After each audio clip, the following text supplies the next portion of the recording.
नमस्कार, जय भारत, जय हिंद। और आप सभी को छठ पर्व की बहुत बहुत बधाई। इसको देख के आपको लग रहा होगा कि पता नहीं क्या हो गया है। एक छोटा सा एक्सीडेंट हो गया है, पट्टी लगी हुई है और इसी के साथ अभी लंबे समय तक चलना है, लेकिन इसकी वजह से बाकी चीज़ें नहीं रुक सकती हैं। The show must go on. इसीलिए मेरा ये कार्यक्रम भी, हालांकि 2 दिन तक इसकी वजह से ये बाधित रहा, लेकिन फिर इसको हम शुरू कर रहे हैं। और चाहे जितनी भी हर्डल्स आ जाए, लेकिन ज़िंदगी की रफ्तार नहीं धीमी पड़नी चाहिए, रुकनी चाहिए। यही मेरा मानना है और ज़िंदगी का यही फ़लसफ़ा भी होना चाहिए। छोटा सा एक्सीडेंट है, जल्दी ठीक हो जाएगा।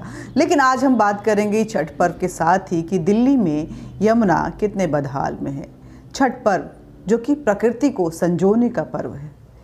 आप चाहे इसमें हम वायु की बात करें, चाहे प्राकृतिक फलों की बात करें, नदियों की बात करें, ये वहीं से शुरू होता है। और साक्षात देव जो हैं, सूर्य देव के आराधना और साक्षात देव में एक जल भी माना जाता है। उस जल देवता को नमन करने के साथ ही इस छठ पर्व की शुरुआत भी होती है और यहीं से इस छठ पर्व का जो समापन है वो भी होता है।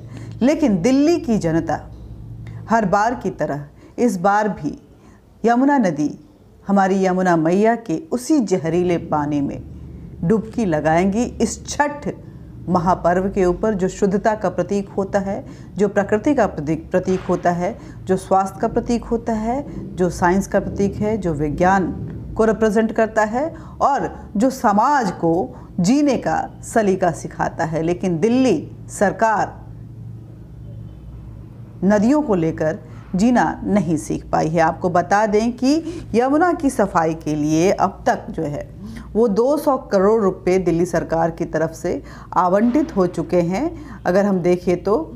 लेकिन यमुना की हालत जो है और बद से बदतर हो गई है।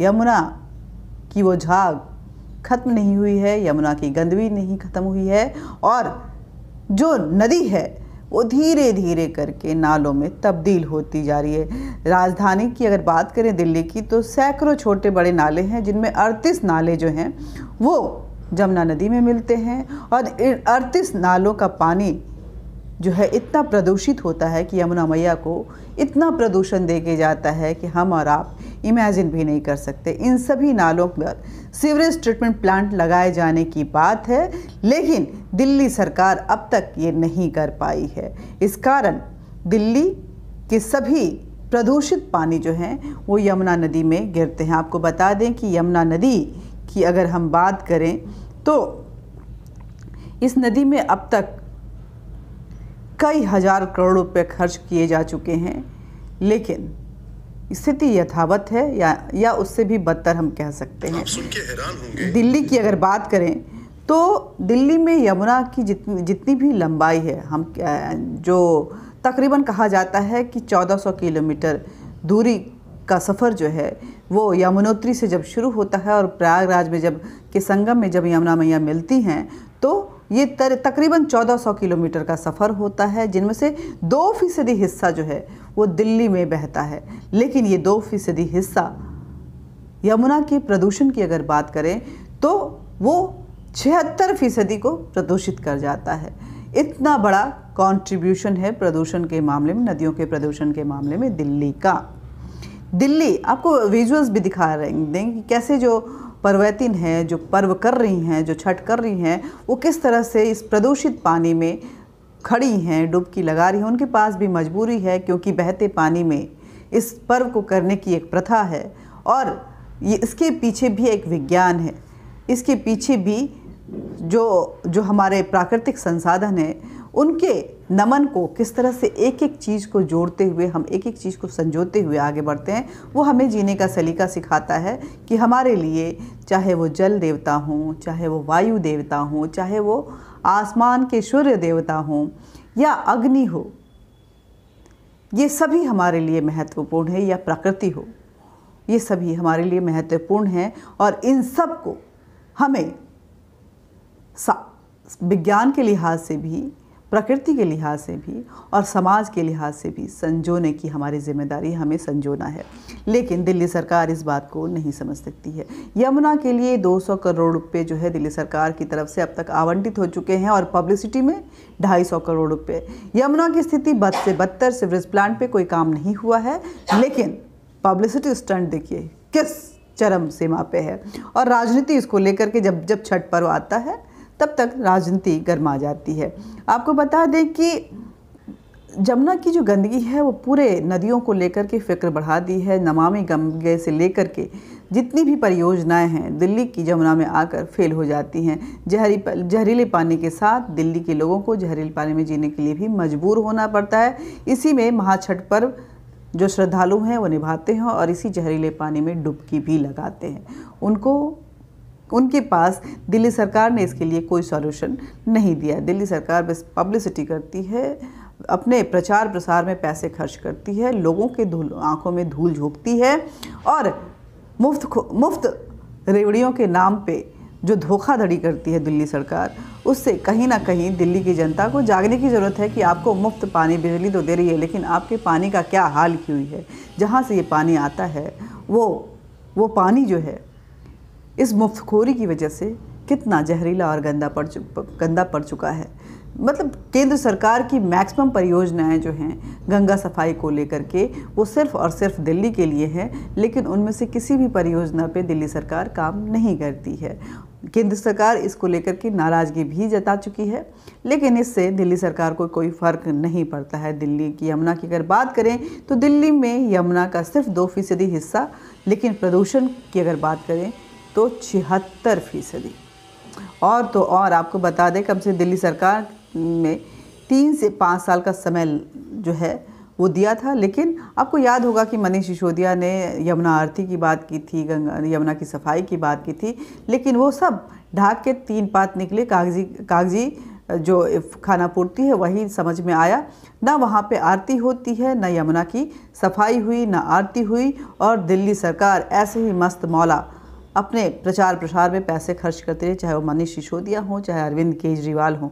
केंद्र सरकार का भी अब तक जो है 15,000 करोड़ रुपए का खर्च हो चुका है, जो क्योंकि नमामि गंगे के तहत जो है यमुना नदी के लिए दिल्ली सरकार को सबसे ज़्यादा पैसे दिए गए हैं, लेकिन उसका कोई भी अगर हम देखें तो समाधान नहीं है। यमुनोत्री से निकलने के बाद यमुना हिमाचल प्रदेश के पावंटा से होते हुए हरियाणा जाती है, वहाँ से दिल्ली और फिर यूपी में बहती हुई प्रयागराज की गंगा के संगम में यमुना मैया मिल जाती हैं। यमुना की सफाई के लिए नमामि गंगे प्रोजेक्ट के तहत 4,355 करोड़ रुपए और 24 प्रोजेक्ट जो हैं वो शुरू किए गए हैं, जिनमें से ज़्यादातर 13 प्रोजेक्ट जो हैं वो दिल्ली के लिए हैं, लेकिन अभी तक उनमें से किसी भी प्रोजेक्ट पे दिल्ली सरकार ने काम पूरा करना तो दूर की बात, शुरू भी नहीं किया है। यूपी में 8 में से सिर्फ कुछ प्रोजेक्ट्स जो हैं वो पूरे हुए हैं, 2 पूरे हुए हैं, और हिमाचल प्रदेश में भी कुछ ऐसे ही हालात हैं।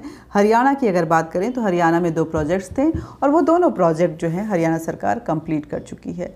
तो नदियों को लेकर के जो ये एक नीरसता है वो कहीं ना कहीं हमारे आने वाले भविष्य के लिए खतरा है, क्योंकि आने वाला समय पानी के लिए मोहताज होने वाला है।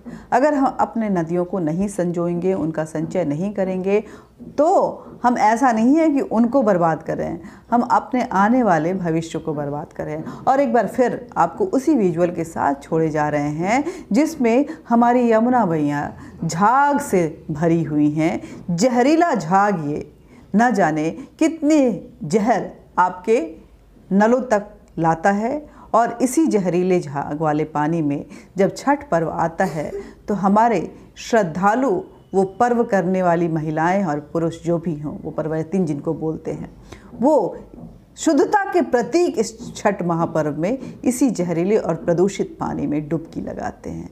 आपके लिए और हमारे लिए ये सोचने, समझने और चिंतन करने का विषय भी है और समय भी। नमस्कार, जय हिंद, जय भारत।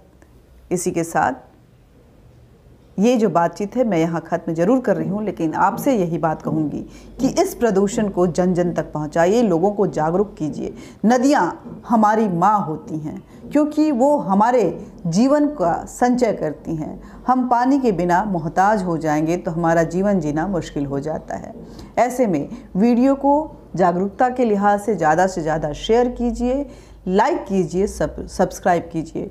और जमुना की इस प्रदूषण को लेकर के आप क्या सोचते हैं और दिल्ली सरकार के इस उदासीन रवैये पे आप अपना क्या मत रखते हैं, कमेंट बॉक्स में कमेंट जरूर, हाँ बेल बटन जरूर दबाइए ताकि इस तरह के जागरूक मुद्दों पे आप तक नए वीडियोस पहुंचते रहें जो इंटरेस्टिंग हों, जो नॉलेज के साथ हों, जिस पे इंफॉर्मेशन भी हो। नमस्कार, जय हिंद, जय भारत।